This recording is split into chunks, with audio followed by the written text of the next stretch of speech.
All right, so let's do the key of G flat now. Let's start left hand, fourth finger G flat, middle finger B flat, second finger D flat, thumb on F. That's your block right there. Then cross over with your fourth finger. Now you might wonder, why aren't I using my pinky on that G flat? The pinky feels much more comfortable to play on the G flat. Yeah, sure it does when you start, but the problem is when you get here, you're not going to want to cross your pinky over your thumb. You almost never would cross your pinky over your thumb. And I mean, if you go ahead and just try, you can see that it feels really weird to do that, whereas your fourth finger is much more comfortable. All right, right hand, 2, 3, 4, then 1. This might feel a little bit weird, but that is a good fingering for this arpeggio. See what would happen if I use my thumb?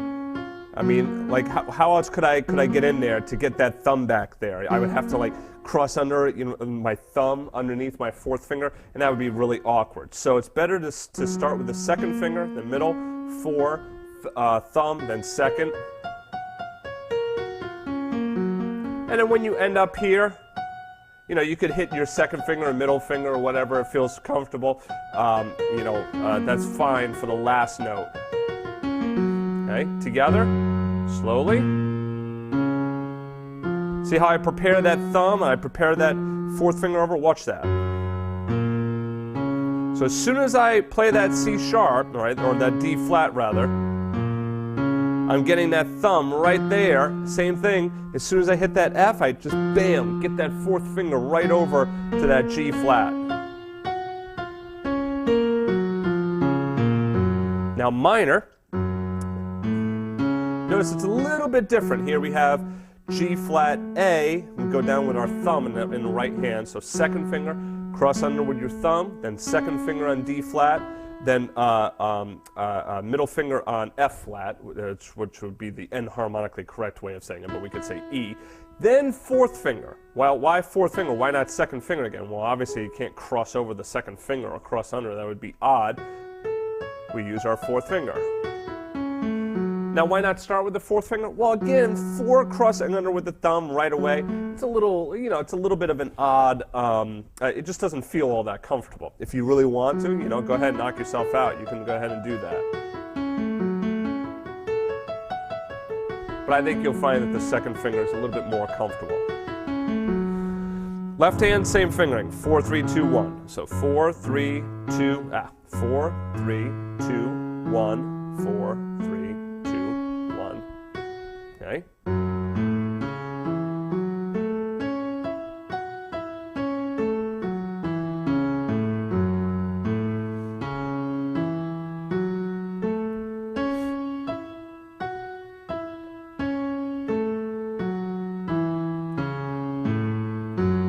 And then finally, dominant, same fingering as the major.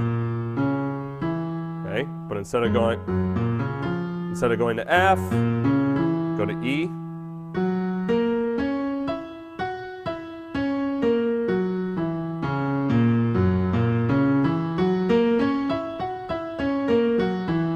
Now, I've been trying to show you some interesting things that you can do in you know, some exercises that you can do to make the arpeggios a little bit more fun.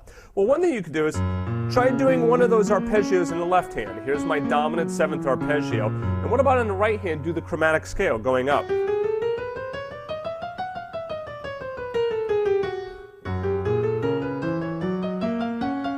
Whoops.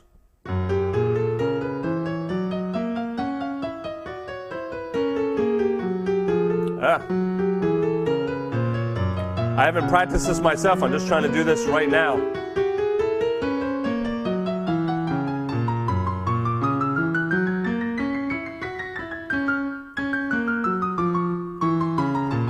You can see it's pretty challenging, all right?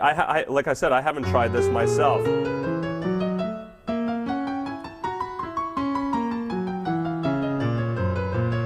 You don't have to go all the way down to G flat.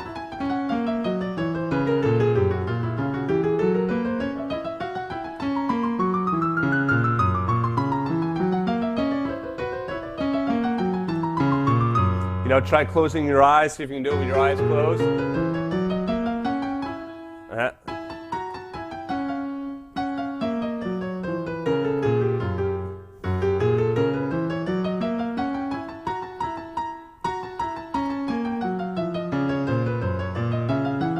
You could also start with just one octave.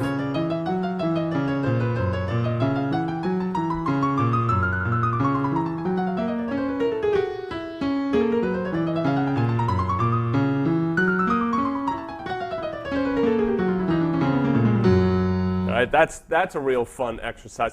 I've never tried it in my left hand. Let's see how that goes.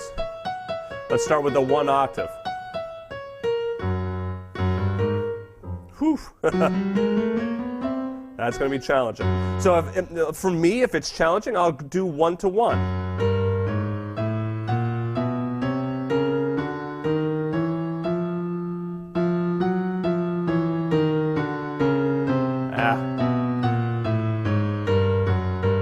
I can also just start by isolating one little section.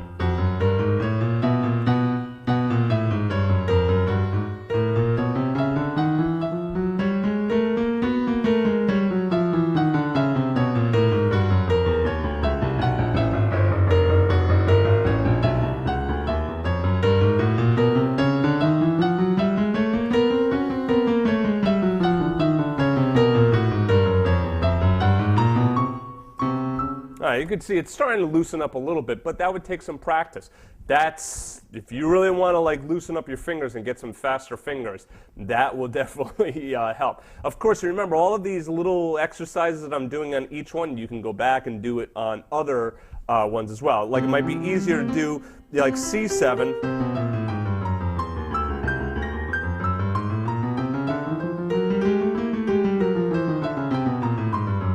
You can see doing a C7 arpeggio in the right hand is easier with that chromatic in the left hand.